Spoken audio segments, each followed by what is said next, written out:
welcome to our YouTube channel for welcome to our YouTube channel for daily jobs update.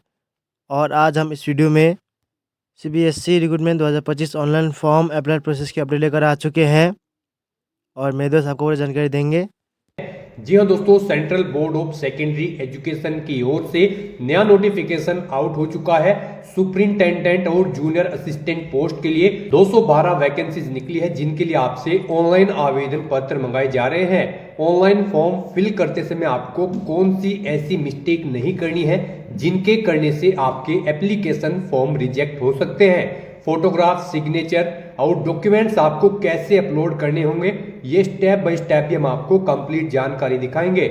इस video में हम आपको साथ ही साथ ये भी जानकारी दिखाएंगे कि क्या यहाँ पर post wise category wise vacancies निकली है, क्या एलिजिबिलिटी क्राइटेरिया है, कैसे आप इस भर्ती की नोटिफिकेशन के पीडीएफ डाउनलोड कर सकते हो, कैसे अप्लाई कर सकते हो और कब से कब तक आप अप्लाई ऑनलाइन कर सकते हो। स्टेप बाय स्टेप पूरी जानकारी हिंदी में देखने के लिए बने रहिए हमारे साथ इस वीडियो में अंत तक। इस वीडियो को पूरा देखने पर ही आपके सभी सवाल और डाउट क्लियर होंगे। तो चलिए दोस्तों, बिना कोई वक्त गंवाए शुरू करते हैं सीबीएसई भर्ती ऑनलाइन फॉर्म 2025 की पूरी जानकारी। सबसे पहले आपको हमारी वेबसाइट विजिट करना होगा, जिसका लिंक आपको नीचे description plus first comment box में मिल जाएगा। और हमारे इस पेज पर विजिट करके आप यहाँ से सीबीएसई भर्ती का ऑनलाइन फॉर्म फिल कर सकते हो। Central board of secondary education केंद्रीय माध्यमिक शिक्षा बोर्ड की ओर से नोटिफिकेशन जारी किया गया है। यहाँ पर सुपरिंटेंडेंट के 142 पद है, जूनियर असिस्टेंट के लिए भी 70 पद खाली है। टोटल 212 वैकेंसीज निकली है। आवेदन इसके लिए आप 31 जनवरी 2025 तक कर सकते हो। लास्ट डेट ऑनलाइन आवेदन करने की 31 जनवरी है। यहाँ पर सेली लेवल 6 लेवल 2 के अंतर्गत है अलग अलग पोस्ट के लिए। क्वालिफिकेशन की बात की जाए तो यहाँ पर सुपरिंटेंडेंट के लिए बैचलर डिग्री से आप अप्लाई कर सकते हो। साथ में इंग्लिश टाइपिंग 35 वर्ड प्रति मिनट और हिंदी टाइपिंग 30 वर्ड प्रति मिनट यहाँ पर मांगी गई है और कंप्यूटर नॉलेज भी इसमें मांगी गई है। जूनियर असिस्टेंट के लिए 12वीं पास अप्लाई कर सकते हैं। इसमें इंग्लिश टाइपिंग 35 वर्ड प्रति मिनट और हिंदी टाइपिंग 30 वर्ड प्रति मिनट मांगी गई है। एज लिमिट सुपरिंटेंडेंट के लिए 18 से 30 वर्ष है, जूनियर असिस्टेंट के लिए 18 से 27 वर्ष है। Fees general OBC UR EWS category के लिए 800 रुपए है। SC/ST PH फीमेल को फीस जमा नहीं करनी होगी। ऑनलाइन मोड से आप पेमेंट करोगे। रिटन एग्जाम स्किल टेस्ट के आधार पे सिलेक्शन होगा। ऑनलाइन अप्लाई कर सकते हो, ऑल इंडिया से अप्लाई कर सकते हो cbse.gov.in पोर्टल से। नोटिफिकेशन लिंक पर आप जैसे ही क्लिक करोगे तो इसकी ये पीडीएफ ओपन हो जाएगी। यहाँ पर आपको इसमें वैकेंसीज की डिटेल दे दी गई है।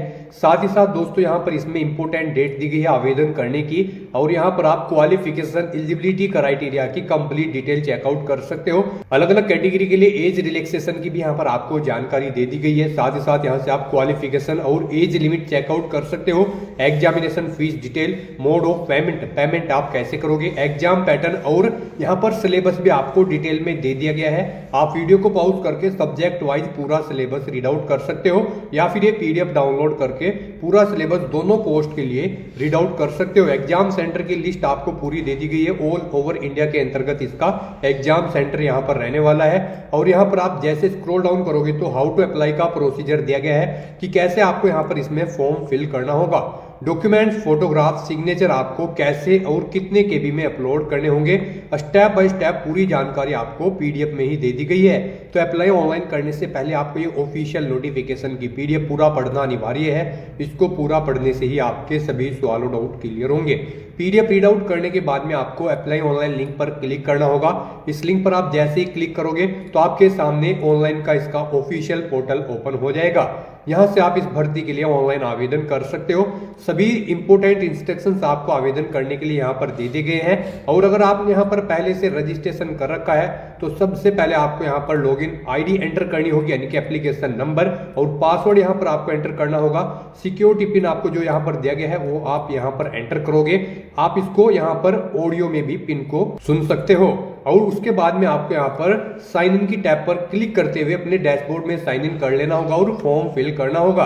अगर आपने पहले से रजिस्ट्रेशन कर रखा है और अपना पासवर्ड भूल चुके हो तो आपको यहाँ पर फॉरगेट पासवर्ड इस लिंक पर क्लिक करना होगा। इस लिंक पर आप जैसे ही क्लिक करोगे तो आपके सामने यहाँ पर कुछ इस तरह से पेज ओपन होगा। यहाँ पर अगर आप अपना पासवर्ड या फिर यहाँ पर रजिस्ट्रेशन नंबर भूल चुके हो तो आप यहाँ से ओटीपी के जरिए रिसेट कर सकते हो। जी हाँ दोस्तों, यहाँ पर आप ओटीपी के जरिए या फिर ईमेल के थ्रू कंटिन्यू टैब पर क्लिक करते हुए अपना पासवर्ड रिसेट कर सकते हो। और अगर आपने पहले से रजिस्ट्रेशन नहीं किया हुआ है तो आपको फ्रेश कैंडिडेट रजिस्ट्रेशन की यहाँ पर ये टैब दी गई है। इस टैब पर आपको क्लिक करना होगा। इस पर आप जैसे ही क्लिक करोगे तो आपके सामने रजिस्ट्रेशन का ये फॉर्म ओपन हो जाएगा।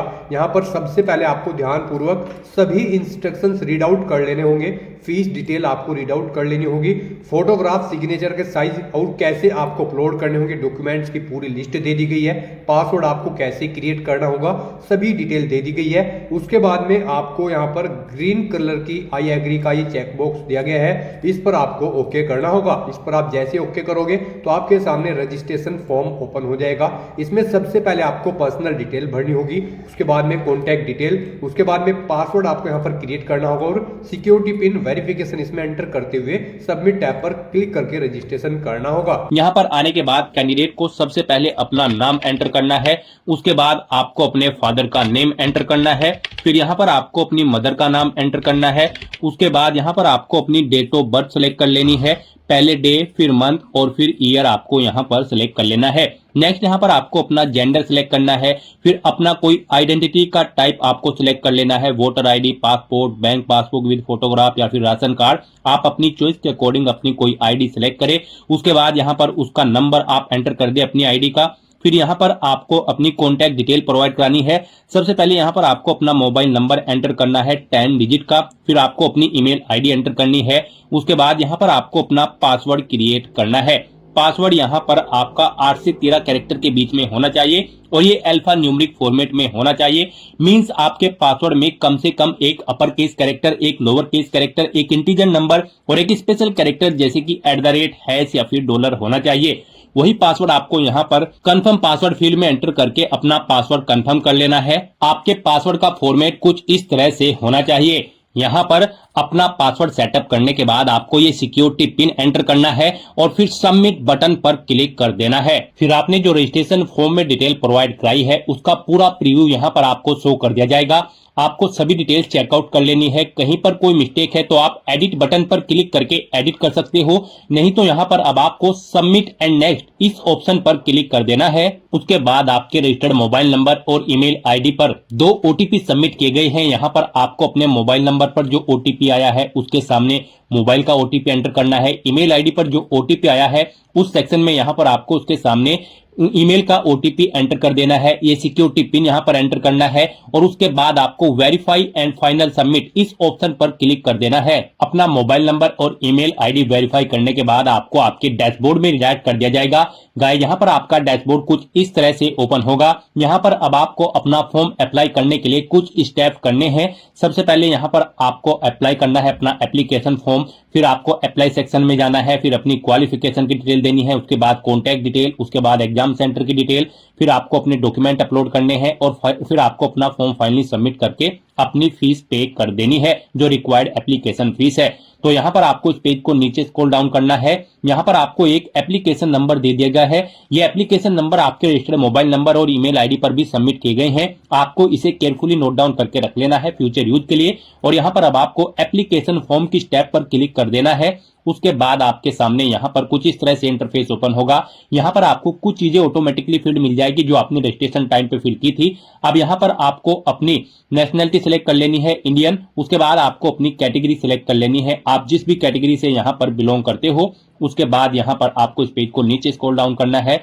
अगर आपकी कोई सब कैटेगरी है तो यहाँ पर आप सिलेक्ट करें यस और फिर अपनी सब कैटेगरी दें, और नहीं है आपकी कोई सब कैटेगरी तो आप नो ऑप्शन सिलेक्ट करें। फिर आपसे पूछा गया है कि क्या आप बेंचमार्क डिसेबिलिटी कैंडिडेट है, अगर हैं तो यस करें और फिर यहाँ पर आप बताएं अपनी डिसेबिलिटी का टाइप, और अगर नहीं है तो यहाँ पर आप नो ऑप्शन सिलेक्ट करें। उसके बाद आपको कुछ भी डिटेल नहीं देनी है। उसके बाद आपसे पूछा गया है कि क्या आप सीबीएसई के डिपार्टमेंटल कैंडिडेट हैं, अगर हैं तो यस करें और फिर यहाँ पर उसकी डिटेल दें, अपनी वैलिड सीबीएसई एम्प्लॉय आईडी दें, और अगर नहीं है तो आपको नो ऑप्शन सिलेक्ट कर लेना है और ये डिटेल नहीं देनी है। उसके बाद आपसे पूछा गया है कि क्या आप ई सर्विसमैन हैं, अगर हैं तो यस करें और फिर उसकी डिटेल दें, नहीं है तो नो ऑप्शन सिलेक्ट करें। फिर यहाँ पर आपसे पूछा गया कि क्या आपको टाइपिंग आती है। यहाँ पर स्किल टेस्ट में आपको टाइपिंग आना मस्ट है इस भर्ती में पार्टिसिपेट करने के लिए। तो यहाँ पर आपको बताना है कि आपको टाइपिंग इंग्लिश या हिंदी किस लैंग्वेज में आती है, आप ऑप्शन सिलेक्ट करें। फिर आप आपसे यहाँ पर पूछा गया है कि क्या आप मैरिड हो। अगर मैरिड हो तो यस करें, नहीं है तो आप नो ऑप्शन सेलेक्ट करें। यहाँ पर आपको टाइपिंग हिंदी या इंग्लिश किसी भी लैंग्वेज में आनी जरूरी है। तो इन सभी डिटेल्स को फिल आउट करने के बाद अब आपको सेव एंड नेक्स्ट ऑप्शन पर क्लिक करना है। नेक्स्ट आपके सामने कुछ इस तरह से इंटरफेस ओपन होगा। अब यहाँ पर आपको पोस्ट सेलेक्ट करनी है। आप जिस भी पोस्ट के लिए अप्लाई करना चाहते हैं, आप सुपरिंटेंडेंट की पोस्ट के लिए अप्लाई करना चाहते हैं तो इस चेकबॉक्स को ओके कर दें, और अगर आप जूनियर असिस्टेंट की पोस्ट के लिए अप्लाई करना चाहते हैं तो इसके सामने की चेकबॉक्स को ओके कर दें, और अगर आप दोनों पोस्ट के लिए अप्लाई करना चाहते हैं तो आप दोनों चेकबॉक्सेस को यहां पर ओके कर दें। उसके बाद आप सेव एंड नेक्स्ट ऑप्शन पर क्लिक करें, ओके करें। उसके बाद आपके सामने यहां पर कुछ इस तरह से इंटरफेस शो होगा। अब यहां पर आपको अपनी क्वालिफिकेशन की डिटेल प्रोवाइड करानी है। गाइज यहाँ पर अगर आप सुपरिंटेंडेंट की पोस्ट के लिए अप्लाई करने जा रहे हो और जूनियर असिस्टेंट की पोस्ट के लिए अप्लाई करने जा रहे हो तो सुपरिंटेंडेंट की पोस्ट पर अप्लाई करने के लिए आपके पास बैचलर डिग्री होनी जरूरी है किसी भी स्ट्रीम के अंतर्गत किसी रिकॉग्नाइज्ड यूनिवर्सिटी से। साथ ही साथ आपको इंग्लिश में 35 वर्ड प्रति मिनट टाइपिंग की स्पीड होनी चाहिए आपकी, और अगर हिंदी में आपको टाइपिंग आती है तो उसमें आपकी 30 वर्ड प्रति मिनट टाइपिंग स्पीड होनी चाहिए, प्लस आपको कंप्यूटर की नॉलेज भी होनी चाहिए। और जूनियर असिस्टेंट की पोस्ट पर अप्लाई करने के लिए यहाँ पर आपका केवल 12वीं क्लास पास आउट होना जरूरी है किसी वेल रिकॉग्नाइज्ड बोर्ड से, प्लस आपको इंग्लिश में 35 वर्ड प्रति मिनट टाइपिंग स्पीड होनी चाहिए, और अगर आपको हिंदी की टाइपिंग आती है तो हिंदी में आपको 30 वर्ड प्रति मिनट टाइपिंग की स्पीड आपकी होनी चाहिए। तो यहां पर आपको इन क्वालिफिकेशन को माइंड में रखते हुए अपनी क्वालिफिकेशन की डिटेल प्रोवाइड करनी है। सबसे पहले यहां पर आपको अपनी 12th क्लास की डिटेल प्रोवाइड करनी है। आपको पासिंग स्टेटस सेलेक्ट करना है। उसके बाद आपको अपना पासिंग ईयर सेलेक्ट करना है, कब आपने यहां पर अपनी 12वीं क्लास पास आउट की है। फिर यूनिवर्सिटी या फिर बोर्ड का नाम सेलेक्ट करना है जिससे आपने अपनी 12वीं क्लास पास आउट की है। टाइपिंग एलिजिबिलिटी आपको बतानी है। यहां पर आपको typing speed of 35 word in English और 30 वर्ड प्रति मिनट इन हिंदी, ये ऑप्शन आपको सेलेक्ट कर लेना है। उसके बाद यहां पर आपको अपना रिजल्ट मोड बताना है। आपका 12वीं का रिजल्ट परसेंटेज में था या फिर सीजीपीए में।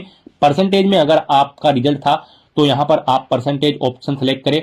फिर बताएं कि कितने मैक्सिमम मार्क्स थे और कितने मार्क्स आपने ऑब्टेन किए थे इन मार्क्स में से, वो यहां पर आप एंटर करें। इनके अकॉर्डिंग यहां पर आपकी परसेंटेज कैलकुलेट होकर आ जाएगी। इस तरह से अपनी 12वीं क्लास की डिटेल आपको फिल कर देनी है। फिर आपको अपनी ग्रेजुएशन की डिटेल फिल करनी है अगर आप सुपरिंटेंडेंट की पोस्ट के लिए अप्लाई करने जा रहे हैं, और अगर आप केवल जूनियर असिस्टेंट की पोस्ट के लिए अप्लाई करते हैं तो फिर आपको यहां पर केवल 12वीं क्लास की डिटेल देनी है और सेव एंड नेक्स्ट ऑप्शन पर क्लिक कर देना है। लेकिन अगर आप दोनों पोस्ट के लिए अप्लाई कर रहे हो तो आपको अपनी ग्रेजुएशन की डिटेल भी यहां पर देनी होगी। यहां पर सबसे पहले आपको पासिंग स्टेटस सेलेक्ट कर लेना है, पास। उसके बाद कब आपने अपनी ग्रेजुएशन पास आउट की है वो ईयर आप यहां पर सेलेक्ट करें। फिर यहां पर आप यूनिवर्सिटी का नाम सेलेक्ट करें जिससे आपने अपनी ग्रेजुएशन कंप्लीट की है। फिर आप यहां पर वर्किंग नॉलेज है आपको कंप्यूटर की, तो यहां पर आप बताएं working knowledge of computer application such as Windows, MS Office, handling of large database, internet. यहां पर आपको ऑप्शन सेलेक्ट करना होगा। सेकंड ऑप्शन अगर आप सिलेक्ट करते हो तो फिर आप अप्लाई करने के लिए एलिजिबल नहीं होंगे। उसके बाद यहां पर आपको अपना रिजल्ट मोड बताना है। आपका रिजल्ट ग्रेजुएशन का परसेंटेज में था या फिर सीजीपीए में। परसेंटेज में अगर था तो आप परसेंटेज ऑप्शन सिलेक्ट करें और फिर यहां पर आप अपने मार्क्स की डिटेल दें। सबसे पहले आप बताएं टोटल मार्क्स कितने थे जिसमें से आपने मार्क्स ऑब्टेन किए हैं। फिर ऑब्टेन मार्क्स आप यहां पर एंटर करें, कितने मार्क्स आपने ऑब्टेन किए हैं। इनके अकॉर्डिंग आपकी परसेंटेज यहां पर कैलकुलेट होकर आ जाएगी। इस तरह से आपको अपनी क्वालिफिकेशन की डिटेल फिल कर देनी है और फिर आपको सेव एंड नेक्स्ट ऑप्शन पर क्लिक कर देना है। उसके बाद यहां पर आपको अपनी कॉन्टैक्ट डिटेल प्रोवाइड करनी है। यहां पर आपको सबसे पहले अपना कोरोस्पोंडेंस एड्रेस एंटर करना है। उसके बाद आपको अपना परमानेंट एड्रेस एंटर करना है, और अगर आपका परमानेंट एड्रेस आपके कोरोस्पोंडेंस एड्रेस के अकॉर्डिंग सेम होगा तो आपको इस चेकबॉक्स को ओके कर देना होगा, सेम एज कोरोस्पोंडेंस एड्रेस को। फिर आपका परमानेंट एड्रेस आपके कोरोस्पोंडेंस एड्रेस के अकॉर्डिंग फिल हो जाएगा। अपने एड्रेस की डिटेल फिल आउट करने के बाद आपको सेव एंड नेक्स्ट ऑप्शन पर क्लिक कर देना है। फिर यहाँ पर गाइज आपको अपने एग्जाम सेंटर सेलेक्ट कर लेने हैं। यहाँ पर आपको 4 चॉइसेस दी गई है। आपको अपने 4 एग्जाम सेंटर सेलेक्ट कर लेने हैं। जिसे आप फर्स्ट नंबर पर रखना चाहते हैं तो उसे आप फर्स्ट नंबर पर सिलेक्ट करें, जिसे सेकंड प्रेफरेंस देना चाहते हैं उसे सेकंड नंबर पर आप सिलेक्ट करें। तो सबसे पहले यहाँ पर आपको सिलेक्ट करना है स्टेट, किस स्टेट में आप अपना एग्जामिनेशन सेंटर चाहते हैं। फिर आपको एग्जाम सिटी सिलेक्ट कर लेनी है। इस तरह से आपको 1 बाय 1 करके 4 स्टेट सिलेक्ट करने हैं और 4 उनकी सिटी यहां पर अपने अकॉर्डिंग सिलेक्ट कर लेनी है और फिर आपको सेव एंड नेक्स्ट ऑप्शन पर क्लिक कर देना है। नेक्स्ट यहां पर आपको अपने डॉक्यूमेंट्स अपलोड करने हैं। गाइड, इस सेक्शन में आपको केयरफुली अपने डॉक्यूमेंट अपलोड करने हैं। मोस्टली कैंडिडेट के एप्लीकेशन फॉर्म इस सेक्शन में गलती करने की वजह से रिजेक्ट हो जाते हैं, तो आपको दी गई गाइडलाइंस के अकॉर्डिंग ही अपने डॉक्यूमेंट अपलोड करने हैं, अदरवाइज आपका एप्लीकेशन फॉर्म रिजेक्ट हो सकता है। यहां पर आपको अपना फोटोग्राफ, सिग्नेचर, 10वीं की मार्कशीट या सर्टिफिकेट भी आपको अपलोड करना है अपनी डेट ऑफ बर्थ की क्लैरिफिकेशन के लिए। उसके बाद आपको अपनी 12वीं क्लास की मार्कशीट या सर्टिफिकेट अपलोड करना है, अपनी ग्रेजुएशन की मार्कशीट अपलोड करनी है अगर आप यहां पर सुपरिंटेंडेंट पोस्ट के लिए अप्लाई करने जा रहे हो, अपनी कैटेगरी सर्टिफिकेट आपको अपलोड करना है अगर आप रिजर्व कैटेगरी से बिलोंग करते हो।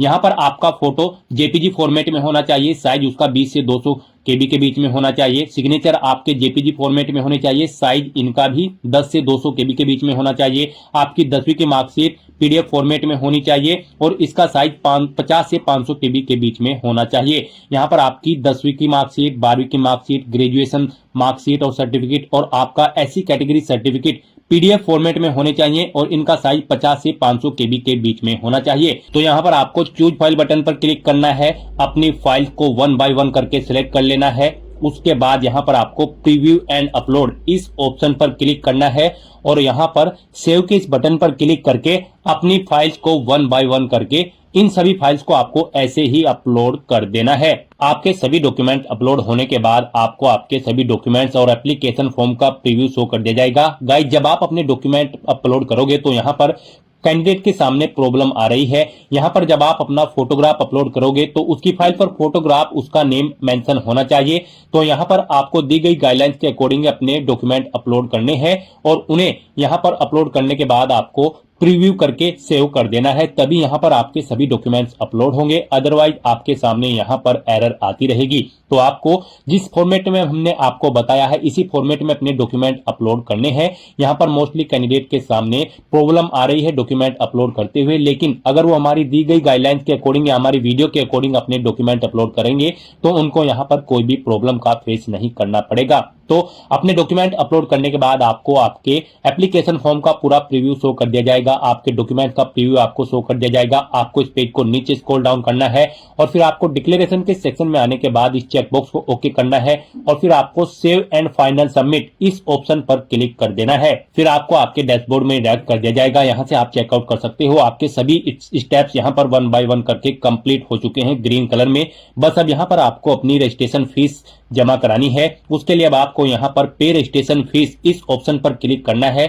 उसके बाद आपके सामने यहां पर कुछ इस तरह से इंटरफेस ओपन होगा। अब यहां पर आपको सबमिट एंड गो फर्दर इस ऑप्शन पर क्लिक करना है।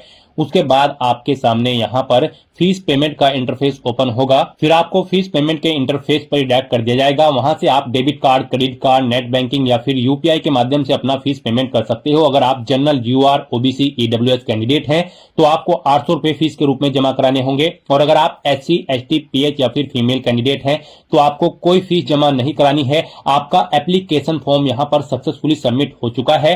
यहां पर आप चेकआउट कर सकते हो, आपका सक्सेसफुली फॉर्म रजिस्ट्रेशन का कंप्लीट हो चुका है। यहां पर आपको अब डाउनलोड कंफर्मेशन पेज इस ऑप्शन पर क्लिक करना है। एक फाइल ओपन होगी और यहां पर आपको अपना कंफर्मेशन के लिए अपने एप्लीकेशन फॉर्म का एक हार्ड कॉपी प्रिंट आउट ले लेना है, फ्यूचर यूज के लिए, फ्यूचर रेफरेंस के लिए। तो दोस्तों, ऐसे आप सीबीएसई सुपरिंटेंडेंट और जूनियर असिस्टेंट के इन 212 खाली पदों के लिए अपने फॉर्म अप्लाई कर सकते हो बिना कोई मिस्टेक किए हुए।